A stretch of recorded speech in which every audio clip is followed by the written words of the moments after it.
తమిళనాడులో కొత్త ప్రభుత్వం ఏర్పాటు చేయడానికి కసరత్తులు చేస్తున్నటువంటి విజయ్కి ఇప్పుడు పరిపాలన అనేది నల్లేరు మీద నడకేమీ కాదు, కత్తి మీద సాము.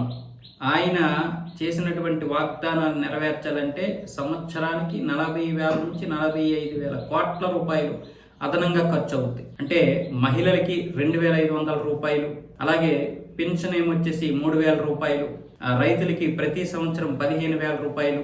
ఇవి కాకుండా మరికొన్ని పథకాలు, సంవత్సరానికి 6 గ్యాస్ సిలిండర్లు, 200 యూనిట్ల వరకు కరెంటు ఉచితం.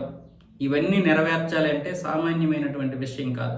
నిజంగా ప్రజలు 200 యూనిట్లు కరెంట్ని కట్టుకోలేనటువంటి పరిస్థితుల్లో ఉన్నారు. గ్యాస్ సిలిండర్లు సమయానికి ఇస్తే సరిపోతాయి, అవి ఫ్రీగా చేయాల్సిన అవసరం లేదు. అవసరమైతే గ్యాస్ సిలిండర్ల మీద ఒక 100 రూపాయలు 150 రూపాయలు తగ్గిస్తే బాగుండేది, అది అందరికీ ఇదయ్యేది. ఇంకా సంవత్సరానికి 15,000 రూపాయలు రైతులకి ఇస్తున్నారు. సరే, రైతులకి ఇస్తున్నారు, ఓకే. పెన్షన్ పెంచారు, ఓకే.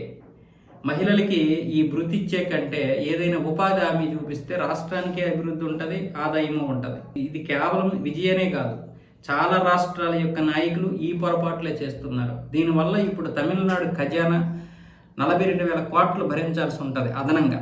మామూలుగా స్టాలిన్ వచ్చే కొన్ని ప్రకటించేశాడు ఉచిత పథకాలు, ఇప్పుడు విజయ్ వచ్చి ఇన్ని ప్రకటించేశాడు. ఏ విధంగా ఆదాయం తీసుకొస్తాడు? ఇంతకుముందు జగన్మోహన్ రెడ్డి కూడా ఇదే విధంగా రాష్ట్రాన్ని పరిపాలించి అందరి అకౌంట్లో డబ్బులు వేసేశాడు, కానీ ఎవరైనా గుర్తుపెట్టుకున్నారా? తర్వాత ఓడించారు. అంటే అర్థం ఏంటి? అవసరం లేదు, అవి వాళ్ళ జీవితాలను మార్చేటటువంటి డబ్బులు కాదు, ఆ రోజు గడిచిపోయేటటువంటి డబ్బులు అవి. మనం ఉచిత విద్య, ఉచిత వైద్యానికి ఈ ఫ్రీ పథకాల డబ్బులతో ఖర్చు పెడితే బాగుంటుంది. కానీ గెలవడం కోసం అందరు నాయకులు చేస్తున్నటువంటి పొరపాట్లే. విజయ్ లాంటి వాడు కూడా వచ్చి ఇలాంటి పొరపాట్లు చేస్తే ఇంకా ఏ రాష్ట్రం అభివృద్ధి చెందుతుంది?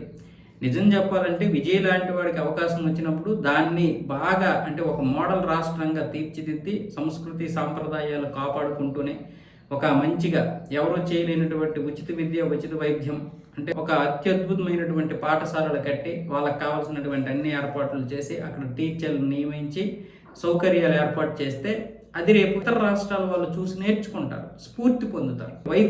వైద్యం కూడా అదే విధంగా అందరికీ అందుబాటులోకి తీసుకొస్తే ఇతర రాష్ట్రాల వాళ్ళు స్ఫూర్తి పొందుతారు. అప్పుడు విజయ్ అనేవాడు మళ్ళీ 2-3 దఫాలుగా గెలిచే అవకాశాలు ఉంటాయి. కానీ ఈ విధంగా ఇలా ఫ్రీ పథకాలు ఇచ్చేస్తుంటే చివరికి ఉచిత బస్సు కూడా, ఇప్పుడు ఆర్టీసీ తెలంగాణ, ఆంధ్రప్రదేశ్, కేరళలో అంత నాశనం అయిపోద్ది. ఇప్పుడు ఆల్రెడీ తెలంగాణ, ఆంధ్రప్రదేశ్లో నాశనం అయిపోయింది.